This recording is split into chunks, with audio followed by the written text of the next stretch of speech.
So this is a review on 7 Days to Die, the console version. I'm currently playing it on PS4. So this game is a hardcore survival game um, with heavy elements of RPG. It basically rolls down to working on skills to get your character a higher level so he can craft better items, more intricate items as well, and he can survive. And that's basically just how this game rolls. You just try to survive as many nights without dying. Um, as far as it goes for updates for this game on console versions, uh, they're pretty much gonna be absent.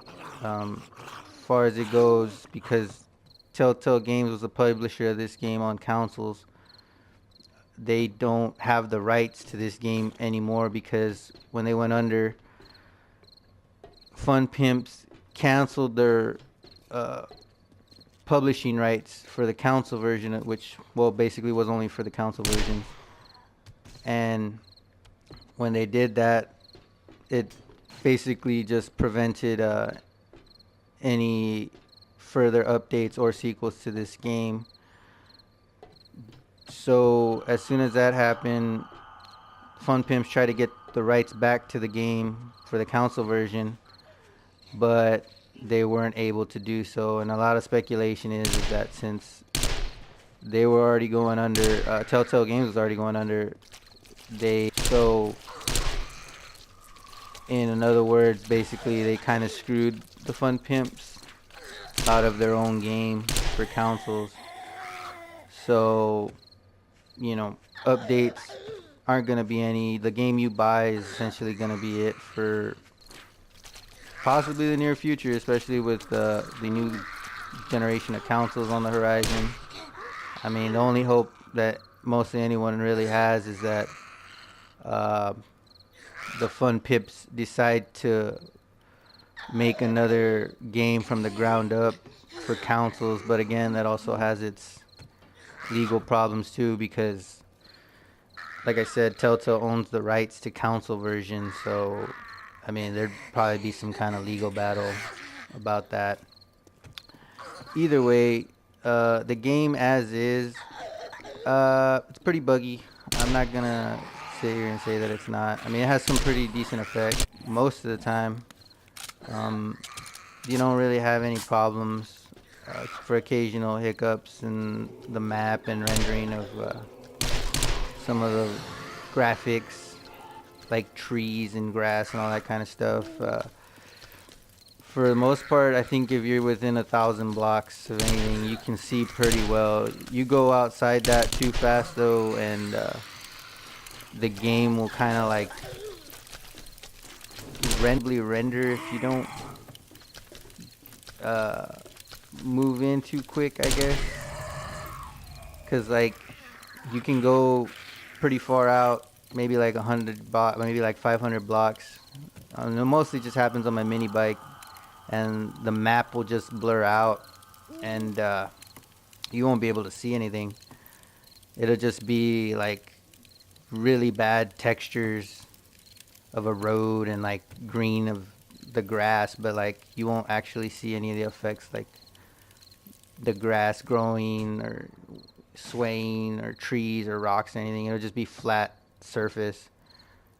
Um, and if you go into it, you'll freeze up for a good probably minute or two, um, which in itself is, I mean, it's kind of bad. I mean, I wouldn't say that's a good quality this game has, but completely destructible environments. I mean, you pretty much just craft and build, kind of like Minecraft, and just survive. Other than that, I think the asking price right now is $30, and to me, I think that's kind of a problem because technically, since Telltale Games is out of business, uh, I mean, who's really receiving the profits to this game? That's kind of a problem too, because I mean, they deserve their credit for this. But I think if you can find it on sale, I think occasionally on console they'll do a publisher sales of this game. Uh, I would definitely get it. I mean, it usually goes for like 11 bucks, or if you can find it on eBay, you could pick it up for like, I think I saw it for like 7 bucks. I'm pretty sure you'll like this game. It's got a creative mode, all that. It's got various degrees of difficulty as well. But it's basically just a big old adult version of Minecraft. And I think there's also PvP elements to it. It's got a multiplayer. I went onto a server once a long time ago, and there was maybe like 4 people on there, plus my populated some of their maps yet. But I mean, I didn't really see too many. But I do know there is people still playing this game on console. I mean, the only thing I think really killed this game is that when it came out, they were asking 59, 60 bucks for this game, which again wasn't a problem, but it starts to become a problem because this game was part of the Steam Greenlight. So essentially people were paying early access for games that weren't even completed yet, with the hopes that developers would continue to build upon said games, kind of like a gentleman's agreement.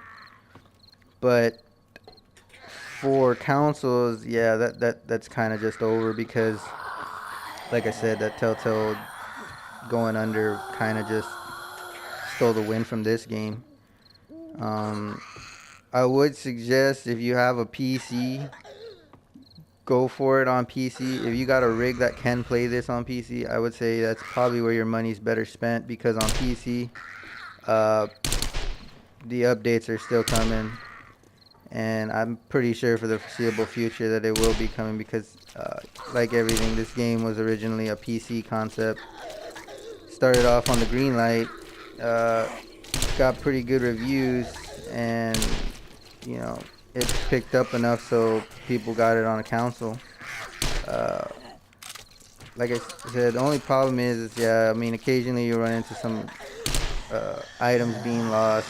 Not all the time. I've only had it to me happen like once, but I mean, it will happen, because yeah, this game is pretty buggy. Other than that, it's fun. I mean, you can get lost in here for a good while, just building and crafting and stuff. But again, like I said, I would suggest getting it on PC, because as far as it goes on console, there's no updates coming out for console, unless someone has some insider information that they would be willing to post in the comments about it. Maybe they know something that the rest of us don't, because yeah, as far as it goes, it's pretty much this last update, which I think was version 1.8, which made it easier to craft stuff with less materials, which is also pretty good. And it's one of those things. I mean, I don't think this game, I think this is gonna be it for this game. I mean, you could get it if you want to really spend 30 bucks on it. I mean, you could get that collector. I guess you can get that collector mentality on it, because essentially this is probably the last game, one of the last games that Telltale made that was like this. I don't think they made too many games that were first person shooter game. I don't think they did that. They were mostly storytelling games. But regardless, like I said, but money is better spent on the PC version on Steam, because that money is going straight to the directors, and PC is really blowing up with all the updates. I think they're adding cars right now and all kinds of other stuff. I don't know if it's making the game any better, but I mean, it definitely is where it's at for content. Either way, this is my review on 7 Days to Die, and let me know what you think in the comments. If you have any more information about the game, that'd be kind of good to pass around, see what's out there. Maybe I'm not correct or something, but as far as I know, that's pretty much it. There isn't really much information about this game other than that. And like I said, if you can find it for cheap, pick it up. Game's good. I mean, you won't regret spending maybe 20, 15 bucks on this game. 30 though, I don't think so. I don't think it's worth it for 30 bucks. But like I said, this is it. You're not getting much more than this. No more content, no more nothing. As far as it goes, foreseeable future. This game is kind of just in limbo. Let me know. Like, subscribe, dislike if you didn't like the video or something. But either way, thanks for watching, and I'll try to come back with some other content. Thanks.